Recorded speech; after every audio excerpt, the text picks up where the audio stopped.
Connaissez-vous les 3 étapes de la foi? Le pasteur Régent Joly va nous en parler aujourd'hui à l'émission La Parole Vivante.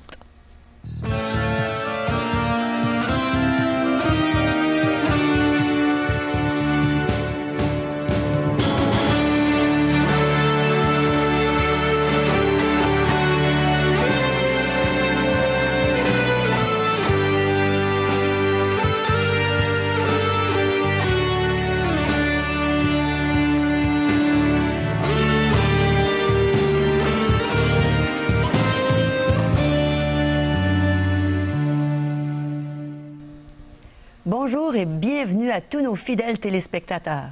Bienvenue à vous qui nous joignez pour la première fois aussi. Je pense que vous ne le regretterez pas. On a une belle émission à vous présenter. Aujourd'hui, on n'a pas d'invité, c'est Régent et moi, seuls avec vous, pour parler, pour partager dans la parole de Dieu, pour chanter. Je vais vous chanter une chanson qui parle de soleil. Au mois de janvier, on en a besoin dans ces jours froids.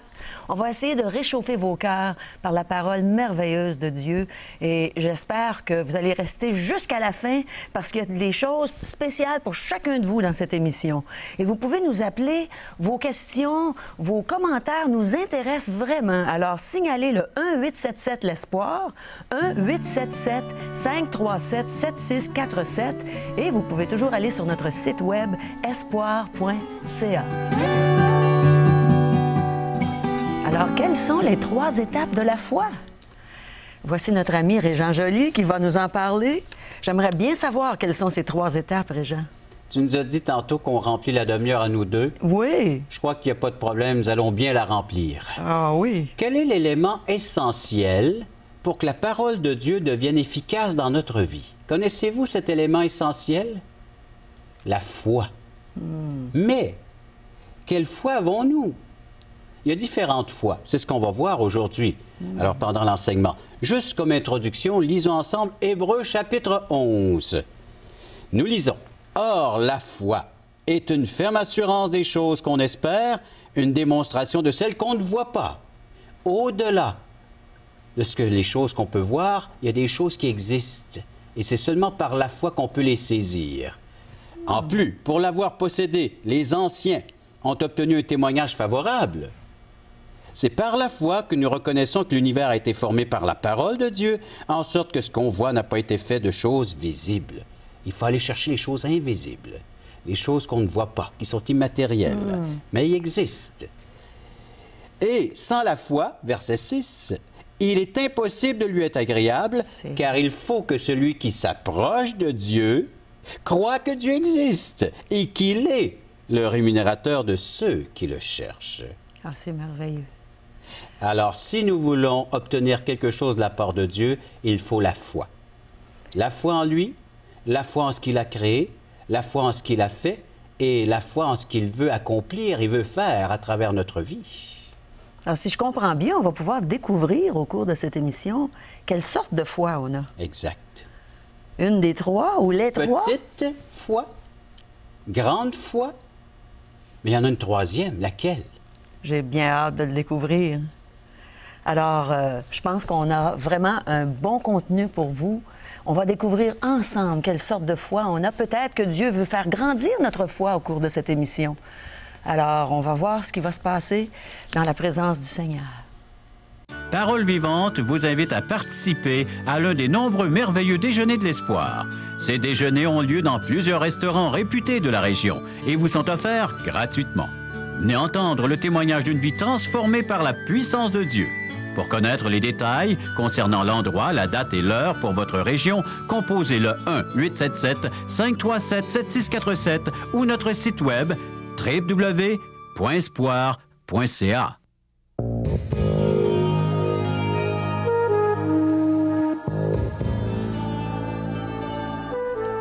La foi vient de ce qu'on entend, et ce qu'on entend vient de la parole de Christ.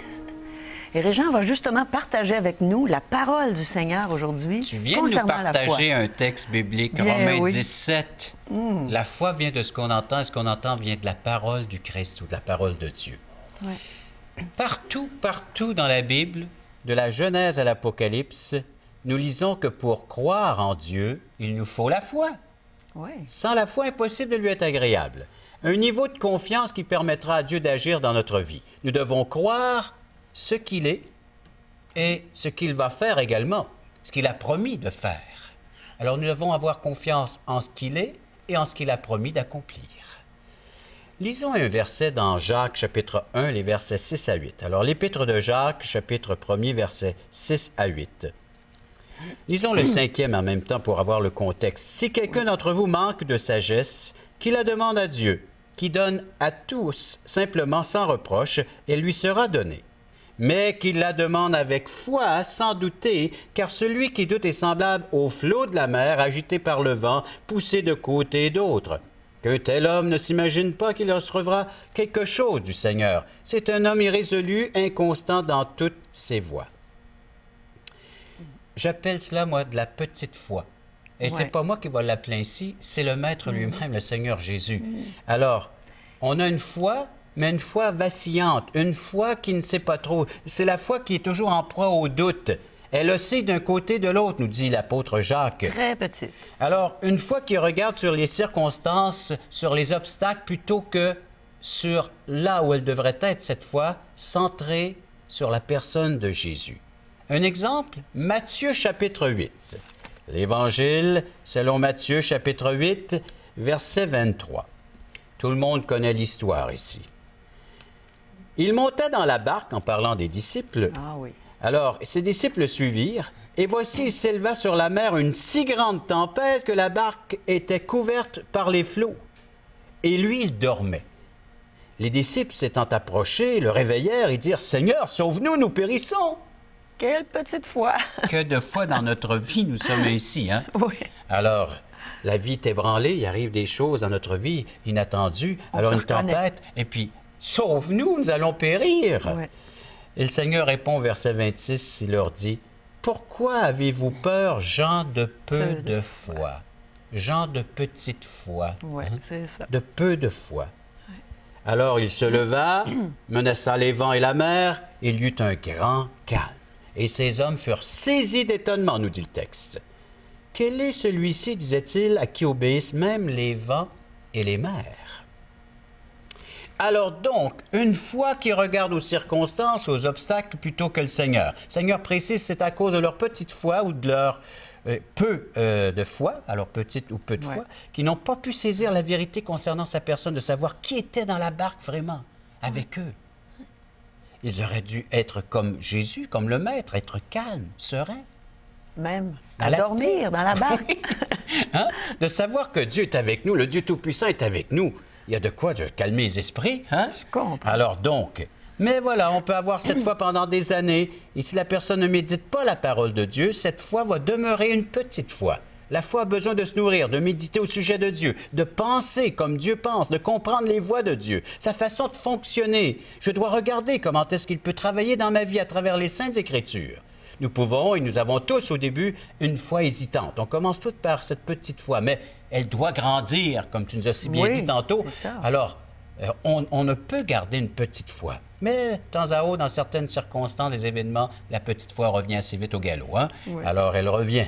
Eh bien... Mais la circonstance peut servir aussi à faire grandir cette foi-là. Aussi, c'est ce que Dieu voudrait faire, certainement. Alors, ne pas rester à ce degré de foi. Exactement. Une petite foi dit, je sais que Dieu peut le faire, mais je ne suis pas certain qu'il le fera. Je sais que cela peut se produire, mais je n'en suis pas si sûr. Oui. Ça, c'est le langage de la petite foi. Oui, mais Régent, comment est-ce qu'on peut savoir, justement, si on a une petite foi ou une grande foi? Est-ce qu'il y a moyen de le savoir?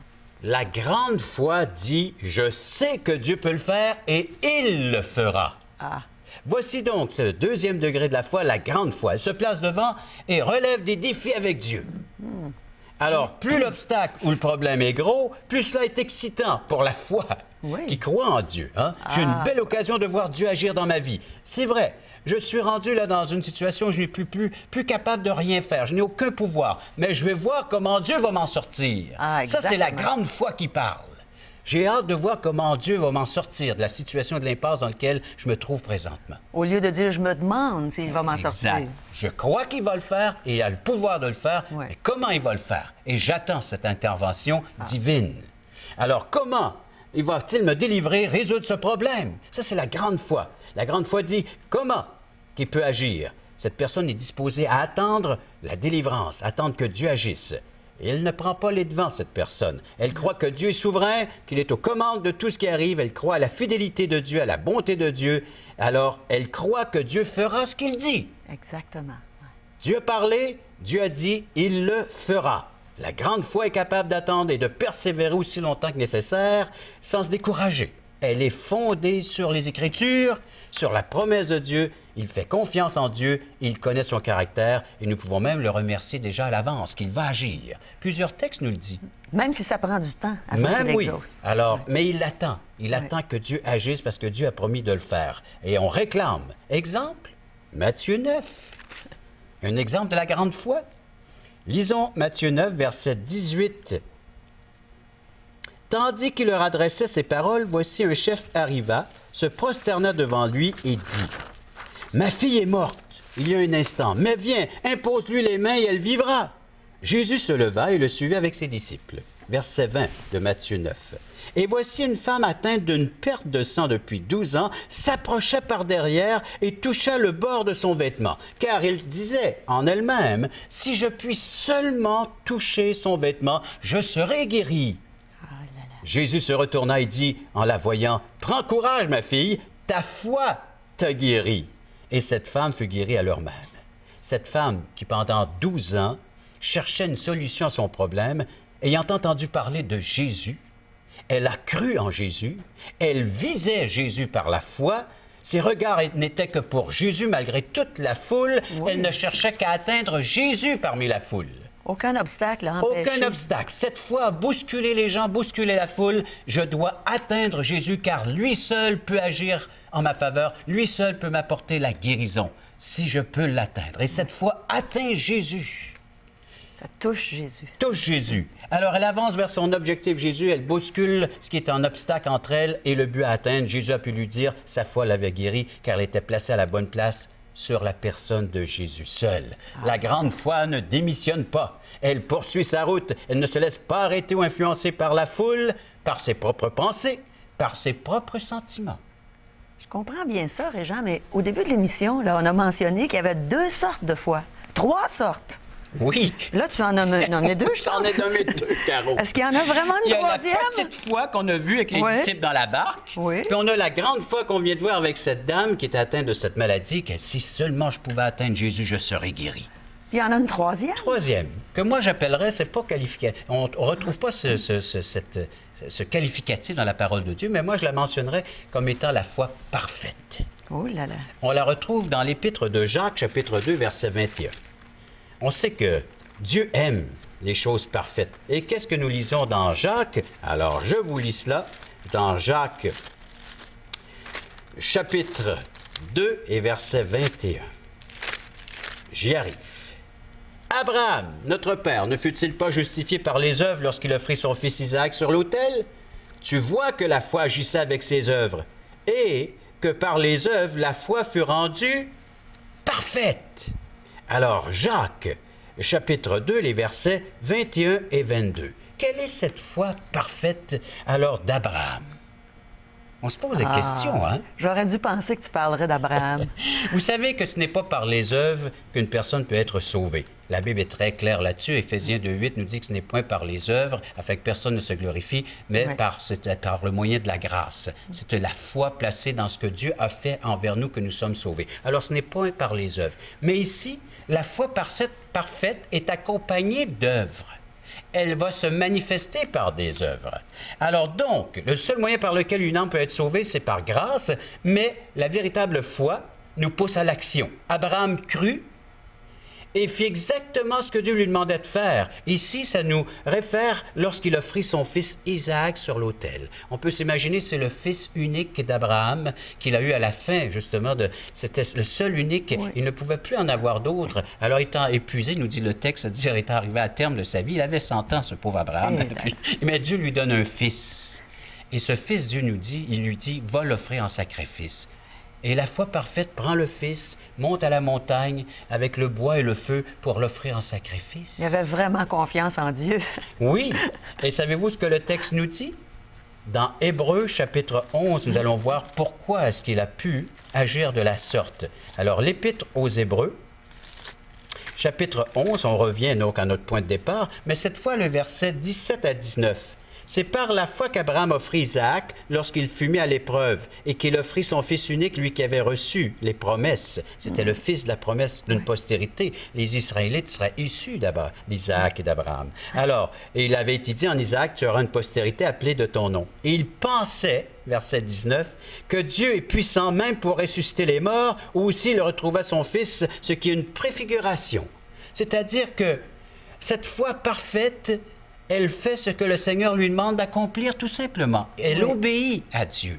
Alors Dieu a dit de faire, et il allait au-delà de tout ce qu'il pouvait vivre, des apparences. C'est mon fils unique, mais Dieu me dit de l'offrir, je l'offre. Mais il croyait, il voyait au-delà, il voyait des choses invisibles, des choses qui n'étaient pas devant lui, mais qui étaient là réellement, cette puissance de Dieu de la résurrection.